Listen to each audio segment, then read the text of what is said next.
ప్రతి మహానాడులో తీసుకునే నిర్ణయాలు ఒక ఎత్తైతే కడప మహానాడు మరో ఎత్తని హోంమంత్రి వంగలపూడి అనిత అభిప్రాయపడ్డారు. రాయలసీమకు చంద్రబాబు హయాంలో మాత్రమే మంచి జరిగిందని చెప్పారు. కడప మాది అనుకున్నంత వారంతా కడపకు చేసింది శూన్యమని విమర్శించారు. అలాంటి గడ్డ మీద మహానాడు జరుపుకోవడం చాలా ఆనందంగా ఉంటుందన్న హోం మినిస్టర్ అనితతో మహానాడు ప్రాంగణం నుంచి ఐ న్యూస్ ప్రతినిధి కాంతి ఫేస్ టు ఫేస్. మహానాడు అట్టహాసంగా ప్రారంభమైంది. మనతో మాట్లాడేందుకు హోంమంత్రి అనిత ఉన్నారు. మేడం చెప్పండి, 2025 మహానాడు కడప గడ్డ మీద ఎలా సాగుతుంది? అంగరంగ వైభవంగా జరుగుతుంది.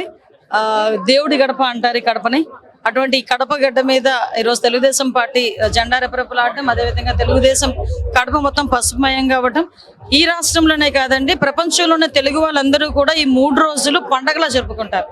ప్రతి ఒక్కరు సంక్రాంతి ఇలాంటివన్నీ ఎలా జరుపుకుంటారో మే 27, 28, 29 తారీఖుల్లో మాక్సిమం ప్రపంచంలోనే తెలుగు వాళ్ళందరూ కూడా పండగలు జరుపుకునే ఈ మహానాడు ఈరోజు కడప వేదిక కావడం నిజంగా చాలా అదృష్టం కింద భావిస్తున్నా. అదే విషయంలో మేమందరం పాల్పంచుకోవడం నిజంగా ఒక మంచి అదృష్టం కింద భావిస్తున్నాం. కడప పైన భారీగా ఫోకస్ పెట్టారు కాబట్టే కడపలో పెట్టారు. కావాలని రాజశేఖర్ రెడ్డి అడ్డాలో కావాలని మహానాడు టీడీపీ చేస్తోంది అంటున్నారు, ఏమంటారు? అలా అయినా ఎందుకు అనుకోవాలి? ఈ రోజు కడపలో కూడా మన సీటు కడప మేము నియోజకవర్గం మేము సాధించుకున్నాము. సో పక్కన కమలాపురం నియోజకవర్గం మేము సాధించుకున్నాము. ఓవరాల్ గా చూసుకుంటే కడప జిల్లాలో కూడా చాలా సీట్లు మేము గెలుపొందాము. ఇప్పుడు ఈ రోజు కొత్తగా మేము నిరూపించుకోవడానికి ఏమీ లేదు. ఆల్రెడీ ప్రజలు మాకు మ్యాండేట్ ఇచ్చారు కడపలో.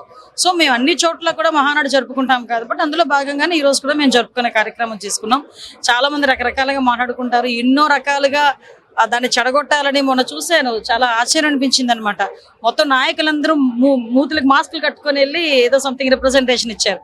నాకు వెంటనే గుర్తొచ్చింది ఏంటో చెప్పనా, ఇదే నాయకులందరూ జగన్మోహన్ రెడ్డి సీఎంగా ఉండేటప్పుడు పారాసెటమాల్ వేస్తే తగ్గిపోద్ది, బ్లీచింగ్ పౌడర్ చల్లితే తగ్గిపోద్ది, ఇట్స్ గోయింగ్ ఆన్ అనేది మాట్లాడారు కదా.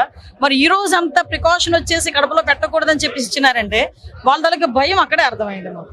సో భయపడే వాళ్ళు భయపడుతుంటారు, పొగిడే వాళ్ళు పొగుడుతుంటారు, కానీ మహానాడు కొనసాగుతూనే ఉంటారు. లోకేష్ గారికి ఒక పోస్ట్ ఇవ్వాలి టీడీపీ నుంచి అని ఒక ప్రతిపాదనని అన్ని నియోజకవర్గాల నుంచి ఇచ్చారు. మీరు కూడా దాన్ని బలపరుస్తున్నారా? ఏది ఇచ్చినా కూడా ఇవ్వాలి అన్నది బలపరచడం అంటే అందరికన్నా ముందు నేనే ఉంటాను ఫస్ట్. కానీ ఆయనకి ఎప్పుడో ప్రజలు ఇచ్చేసారు. అది యువగలం పాదయాత్రలోనే ఆయన ప్రజలకి చాలా చేరువయ్యారు. ఆయన్ని అవమానించిన వాళ్ళకి, లేకపోతే అతన్ని అవమానకరంగా మాట్లాడిన వాళ్ళకి, వాళ్ళ తల్లిని దూషించిన వాళ్ళకి ఏ రోజు కూడా కత్తిపట్టో కర్రపట్టో ఆయన సమాధానం చెప్పలేదు. ఆయన కష్టంతో సమాధానం చెప్పాడు. యువగలం ఆయన కష్టానికి ప్రతీక. ఈ రోజు మేమందరం పదవులు అనుభవిస్తున్నామంటే యువగలంలో ఆయన పాత్ర కూడా ఉంది. చంద్రబాబు నాయుడు గారి పాత్ర ఎంత ఉందో ద సేమ్ టైం యువగలం సాక్షిగా లోకేష్ గారి పాత్ర కూడా అంతే ఉంది. సో లోకేష్ గారికి కొత్తగా మేము నాయకత్వం ఇవ్వడానికి కాదు, నాయకత్వం ఎప్పుడో ఇచ్చాం లోకేష్ గారికి. ఈ మహానాడు వేదికగా కొత్త ప్రతిపాదనలు ఏం తీసుకొస్తున్నారు?